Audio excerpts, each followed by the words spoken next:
Welcome to episode 3 of the Pitstop Pals. Nielson and Gager back with you once again, and we know we're not coming off a race weekend, but there's always things to discuss. And we weren't really scheduled this, but I was just like, we're going back and forth. We might as well do an episode today. We're both just kind of sitting around, and I'm really excited for next weekend. I guess it's tough, like with any sport where your team has a bye week or something like that. But Gager, we got 2 weeks, 2 really good weeks to start the season, and then nothing this weekend. I'm trying to fill a void here. Maybe that's what we're doing today. Yeah, we were spoiled. Not just because we had 2 back-to-backs, but the fact that there was so much going on, I think, in both races, right? It was just so exciting. Yeah, I don't like these non-race weeks, Dusty. I won't lie. It's tough. This is really tough. But like I said, the F1 channel is a must now more than ever for non-race weeks because I found a new show on it, and it's recapping, but behind the driver's view. So it's like every week. Yeah. So they broke down the whole race, but it's like I said, it's like Drive to Survive on steroids. So you're seeing all the camera views of what's going on in the pits, the commentary of what's going on. Full audio of all the drivers of what they're saying without the bleeps, which is great. So I watched that, and then they had a tech talk a little bit, and they had a what if series. So what happened if without the safety car and the virtual safety car? And really, cool. I was shocked because I found that Lewis Hamilton made a lot of mistakes in that race, like not pitting when he could, and the timing and stuff. The communication was off completely with Mercedes there, because in the what if series they showed if he would have pit, he probably would have been battling up near the top in the 4 or 5 position by the end of the race. So big mistakes for Mercedes off the start. So that one's just called like a what if series. Like if you go and find it, and what's the other one called? The one you said that's like Drive to Survive on steroids? I have to look it up. It's okay. But it's like whatever the race is in 30, right? So okay. Cool. It's kind of like that. There's too much, Dusty. I even went back and watched some of the best races, and it had Niki Lauda talking about, and man, you've probably watched that movie with him and Thor there, but how he broke down his car and how he talked about it. I was fanboying out, like, because he said, "Oh, my fuel injector wasn't working properly, so I had to do this," and like it was so fascinating that he was able to know what his car was doing and capable of to finish second in that race to win a championship. It was fascinating, just fascinating. Well, that's nice content then. That's awesome. You can just on an off week, like you mentioned, you can do that. Now, also what they did in the last week was give us Vegas, and you saw the track laid out. I remember before they laid out the track, I'd been talking with some buddies. I'm like, well, they got to go down the strip. Like, you can't go to Vegas and not go down the strip. And I saw some people text into my show and be like, Dusty, it's American Thanksgiving. It's going to be one of the busiest weekends of the year. You can't close down the strip. And sure enough, man, Formula One's coming to town. They're closing down a good chunk of the strip because it comes right around Planet Hollywood, right? And then kind of cuts back across, which is like half of the strip that we would walk down essentially is going to be cut off for a night race in Vegas, which is going to be insane. Gager, when you saw this track laid out, and obviously Vegas is going to do things big, F1 does things big, this is really a match made in heaven, is it not? This has Super Bowl kind of feel to it, one of the biggest sporting events of all next year. Like, I was even looking for tickets to see what's going to happen with this, because that is the ultimate sports trip. I think Vegas at night on the strip. And what I loved was they had that little montage of all the guys when they found out all the cool. race car drivers go, we're going to Vegas. You're just telling me now? Yeah. And Ricardo saying, I was going to retire, Yeah. and Lewis Hamilton even was smiling, saying, oh my gosh, that's going to be a tough one to stay focused. There's just so much to do in Vegas. Like, just all of them, kids and candy stores. That's going to be unbelievable at night on that strip with that.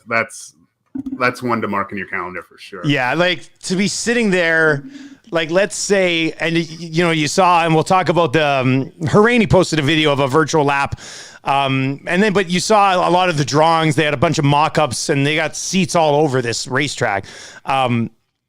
To be sitting, if you can, like across from the Bellagio with the fountains, if you're sitting across from it and you see F1 cars flying by, and you got the Bellagio in behind, like the amount of opportunity here for just picturesque settings for this race, especially on the strip part. I mean, off the strip might not be great, although they had it kind of going in around where that Globe Arena is going to be eventually and stuff, which looks amazing as well. It just, there's so much opportunity for this race, just from a visual delight for fans who are going to be watching on TV. It's going to be amazing, but being there and sitting in some of those spots, man, I just can't even imagine.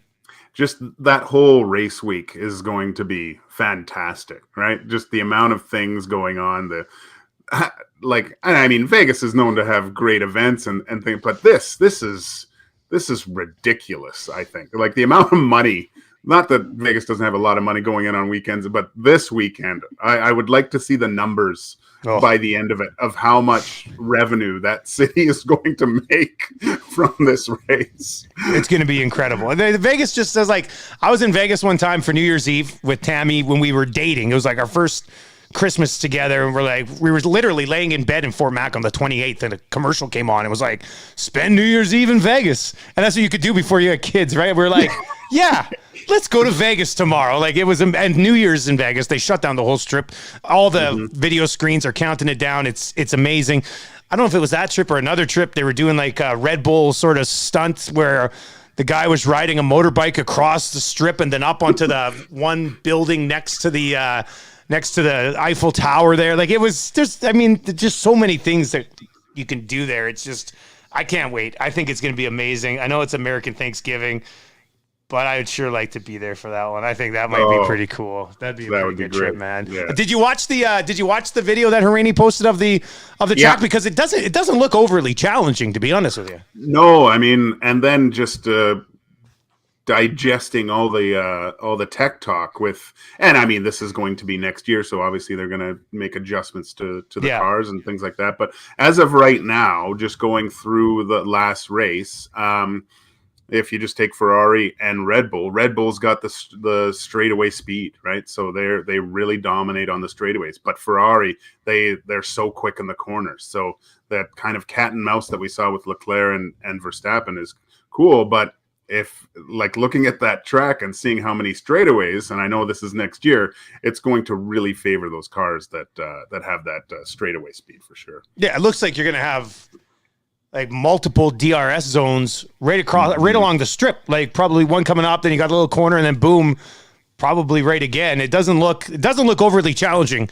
And I saw, I was looking at a couple of different threads on Twitter, and I saw a bunch of people being like, oh, it's just, like maybe the hardcores who are like, it's Vegas, it's an easy track. I mean, this isn't going to be a great race, blah, blah, blah, blah, blah, which it might not be, but it's Vegas, so all the eyes are going to be on it anyway.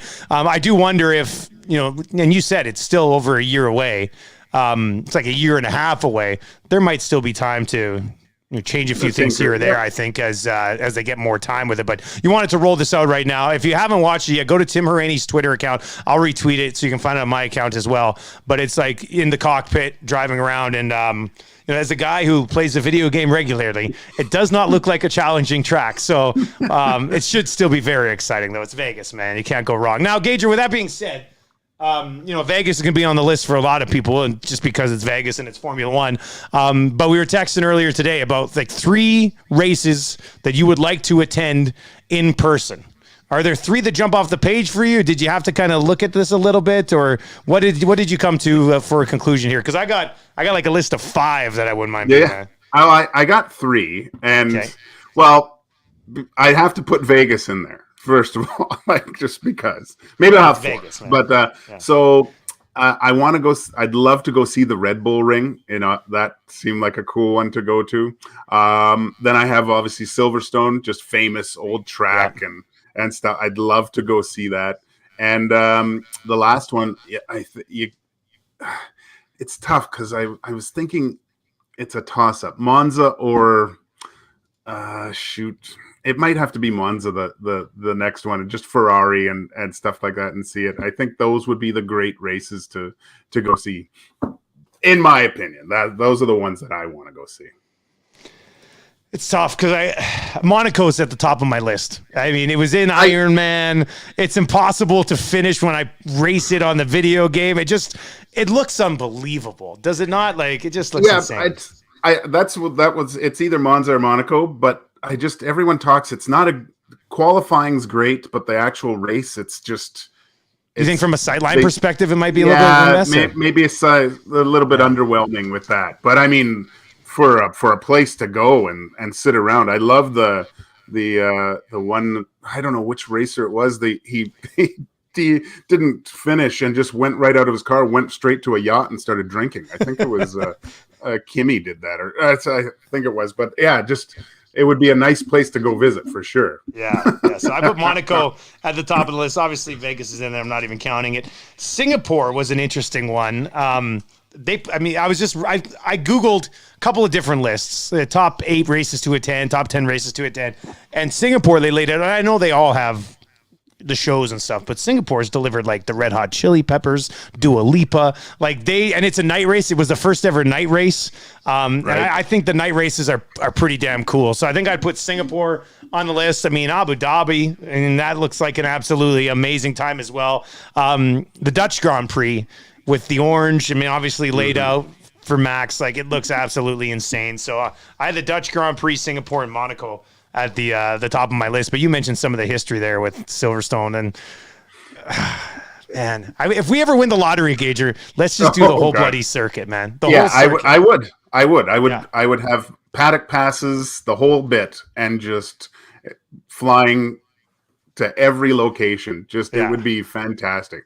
Like ultimate sports trip of a lifetime, Dusty. That may. Oh, I know. If our radio station ever finds a way to afford to give away trips again, that would be the one that I would be pushing for. So I guarantee. Well, not guarantee, but if it was remember we did the ultimate sports trip of a lifetime, the guy chose the NASCAR race, and everybody mocked him. Now I'm just like, would we say the same thing for a Formula One race? No, he did choose NASCAR in the States. I mean, you want to choose Formula One in Abu Dhabi or Saudi Arabia or something. I mean, it's a little bit different, but I don't think I'd mock anybody who picked auto racing anymore. Is it bad that we didn't pick Montreal as a location? That's a good point. That's a good point. You're right. Maybe it's because it's something that seems somewhat attainable to us, like yeah, maybe that's like that's what we should reasonably be able to do. Yeah, you're right. We could drive to Vegas and Austin and Miami too if we really wanted to. Yeah, yes, that'd be good. Okay, so Australian Grand Prix coming up. Obviously, a big time for Danny Ricardo. It's been a tough year again. His whole time in McLaren hasn't been great. When we first started watching Drive to Survive, he was with Red Bull, and then I think after the first season of that, he left Red Bull and went to Renault. So we really didn't know much about Danny Ricardo with Red Bull, and I went and looked back at it. He was with Verstappen for 3 years there, and then he was there as the number 2 driver for a couple of years, and then he was labeled as the first driver with Verstappen for a few years. Christian Horner, there's an article that was posted this week, and I'll retweet that as well. It's a good one. Not very long. Like, it's a nice, tight little read. Christian Horner saying that, they offered him an exorbitant amount of money to stay with Red Bull and team up with Verstappen instead of going to Renault, which kind of backfired. He got to win at Renault, didn't he? And then he had one win last year. But Gager, do you think if you're Danny Ricardo, do you regret leaving Red Bull? I mean, Horner's saying they were offering you all the money in the world anyway. It seemed like. And I have to go back and maybe watch season 2 here to dive into it a little bit, but it just seemed like Danny Ricardo didn't want to ride shotgun with Max Verstappen. With that being said, he could have been a top 5 guy on a regular basis in that Red Bull car. So do you think there's a significant amount of regret here from Ricardo, or do you think he kind of just goes to the beat of his own drum? After watching that first season, I was shocked at why he left Red Bull. And granted, that was when I didn't know much about any of the drivers, especially not Max Verstappen and how well he had progressed up to that point, because that was a few years in the past, right? Looking back at it, I really do think that they did say the Red Bull car was hard to handle, right? The back end was loose, and it kind of favors Verstappen. And reading some of the things about Ricardo back then is that car really didn't suit him. And they said that the Renault was a better fit. But I think it was, looking at Verstappen coming up, I think he thought he saw the writing on the wall of not being the main guy, and I think that was a big part of the decision as well. But it just hasn't worked out for him. And I remember there was I can't remember. I think it was in last season of Drive to Survive where Christian Horner was even talking about what's up with Ricardo. Like there was, he seemed like he still cares about him, or has, wants to know what's going on there. Yeah, like a lot of admiration and talking about what a great driver he is. And I was just like, huh. And to still hear Christian Horner talk that glowingly about Ricardo, there is something there in that race and that driver. Hopefully that McLaren can get some of these issues fixed and he can start battling again, because it's great to see him at the top and winning, because he's such a great personality, and he's always been one of my favorite drivers, and almost purchased a McLaren hoodie just because I like him so much. But unless this Mercedes power unit, they can fix this thing. These Mercedes power units in these cars, I don't know what's going to happen. It's weird because multiple times they've said, "Oh, Danny Ricardo is one of the best drivers in the world," and I'm like, I'm just not seeing it since he went to Renault and now McLaren. Like, I obviously we might have missed Ricardo in his prime with Red Bull, but I kind of looked ahead. I think just from what you see of Ricardo and the way he handles it, I don't know if there'd be a lot of regret there for leaving Red Bull. He's a guy who seemed to make his. I think he kind of just wants to do what he wants to do. And if he wants to go and make the money and be the number one guy at Renault, I think he might like being the number one guy a little bit more than being the number two guy, and maybe having more moderate success, but still being in the shadows of a Verstappen or a Lewis Hamilton or wherever you would have been as a number two. Now, what I did do is I looked ahead, Gager, to next year, 2023, just to see. And where did I find this? F1-fan site. And this is guys who are under contract, like the contract status of everybody beyond this season. Okay, so you might have already done this, but Lewis Hamilton has a contract. George Russell has a question mark next to him right now. Because he hasn't signed a long-term deal yet. Is he just in that car for this year? That must be the case right now. I mean, he'll get one, I would think. Verstappen has a contract. Sergio Perez doesn't. Leclerc has a contract. Carlos Sainz doesn't. Lando's contract has not been locked in yet, but it's confirmed that he's going to be there next year. Danny Ricardo doesn't have a contract. Alonso and Esteban Ocon, they both have contracts for Alpine. Pierre Gasly and Yuki Tsunoda do not have contracts for next year. Vettel and Stroll do not have contracts for next year. Albon and Latifi don't have contracts next year. Valtteri Bottas does have a contract with Alfa Romeo next year. And then Kevin Magnussen just got that deal with Haas since he returned for next year as well. So, I mean, I guess what I'm saying here is that I don't know if we'll see a big shuffle, but the potential is there for a pretty significant shuffle again. Well, the one name that really interests me and is the Pierre Gasly, because I'm going off kind of seeing how he talks and things, but from all accounts, I don't think he's happy at Red Bull and just being with AlphaTauri and it's because of the way they did him dirty a couple years ago. Like, I mean, he crashed the car a lot too. I think performance had a big thing, a lot to do with that as well, but. This guy's a really good driver, I think, and he's they've had some issues with the AlphaTauri so far. I was really looking to him to be in the top 5-6 drivers and battling this year, especially with that car. I'm interested to see if once I can't wait till this that window where they start signing guys for the next year, Dusty. During the season. It's so weird. I mean, I played hockey in Europe and that happened. Like guys were signing with different teams halfway through. It's a weird. How strange kind of is thing. that? It's so odd. Like a guy on my team signed with the team we were playing that night, that day. Like it was odd. So just to see this jockeying for position and I mean, a lot depends on the performance of these drivers. I'm really happy for Bottas. I don't know. I might even have to get an Alfa Romeo hoodie here because I think this is the first time in 6 years that he's had a 2-year deal. Like he kept just signing 1-year deals Mercedes, and what a reliable, steady driver he is, man. It's too bad that car cacked out on him there, but man, I can't wait to see these Alfa Romeos battle too. Okay, before we wrap up, Australian Grand Prix practice on April 7th, so we're 4 days away from practice firing up. Gager, I don't know how much you've dove in to this race, but is there a storyline or anything that you'll be following throughout the week leading into the Australian Grand Prix? I want to see Vettel with the new car. They've been talking about this is his first race back. He had COVID, couldn't compete in the last two. And in my research, the way people drive, some of the experts were saying this car suits Vettel a little bit more with the braking and power. So I'm really interested to see what he can do in that car, and hopefully another guy battling up at the top here. So I mean, a former champion ready to go. I think that's kind of a neat little storyline to see how well he does. And we'll be back next week to recap the entire thing, of course, with episode 4 of the Pitstop Pals. Now available. I'd screwed up. I thought I'd submitted it to Apple and Spotify. Turns out I was one click away from submitting it to Apple and Spotify. So somebody messaged me. They're like, Dusty, how's this not on Spotify yet? And I was just like, let me look into it. I went and looked into it. I was like, oh, crap. I have to click this. So it is now up. If you're watching here on YouTube, you can subscribe to it on Spotify, Apple Podcasts, iHeartRadio, wherever you get your podcasts. And give us a sub there. And we'll be back with another episode next week. Gager, enjoy the Australian Grand Prix, buddy. We'll keep in touch, buddy.